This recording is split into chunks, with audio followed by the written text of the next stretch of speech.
পুষ্পাঞ্জলি না দিয়ে ওই বণিক চন্দ্রধর বারংবার করে অপমান করে, তাকে ওই বণিক চাঁদ যদি আমার রামাচরণে কাতর হয়ে না করে মোর পুজোয় অর্পণ, কিছুতেই ওই দুঃখের পতিকে আমি ফিরে দিতে পারবো না পিতা।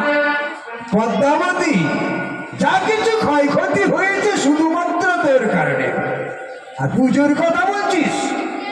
পুজো পাবি?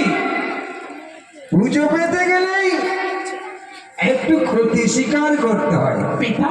হ্যাঁ, ওকে তার পতির প্রাণ ফিরিয়ে দে।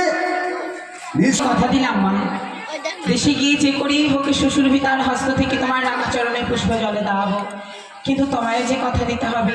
এমন কি শুধু আমার এই স্বামীর প্রাণ নয়, আমার 6টি ভাসুর, আমার শ্বশুর পিতার 14 বিঘা মধুকর 72,000 মাল্লাম আছে, এমনকি আমার শ্বশুর পিতার পরম মিত্র ওঝা ধনন্তরী, সবাইকে ফিরিয়ে দিতে হবে। বেহুলা, শোনো বেহুলা, তোমার শাশুড় ঠাকুরের এক করে যা যা ক্ষয়ক্ষতি করেছি সমস্ত কিছু আমি ফিরিয়ে দেবো সত্য, কিন্তু ওই তাহার মিত্রবান ওঝা ধনন্তরীকে আমি ফিরিয়ে দিতে পারবো না বেহুলা।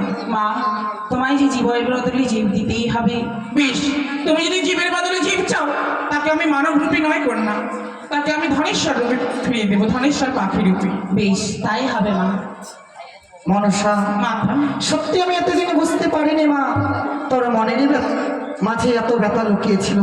তাই তো যখন তোর ব্যথার কথা আমি শুনেছি, তাই তোকে আজ থেকে আর বিবাদ নয়। এতদিনে তোকে কন্যা বলে স্বীকৃতি দেয়নি, আজ থেকে আমি তোকে আমার কন্যা বলে স্বীকৃতি দিলাম। মাতা, তবে শোনো মনসা, আজ যেই মন্দিরে থাকিবে চণ্ডী, সেই মন্দিরে থাকিবে বিশ্বহরি। তাই তো আজ থেকে আমরা এই মঠের বুকে ধরাধামে চণ্ডী বিশ্বহরি রূপে পূজিত হব পদ্মা। তাই তো আর বিলম্ব নয়, সকলে দেবতার কাছে আশীর্বাদ নিয়ে এই মুহূর্তে লক্ষিন্দরের প্রাণে ফিরিয়ে দেওয়া। বেশ মাতা, তাই হবে।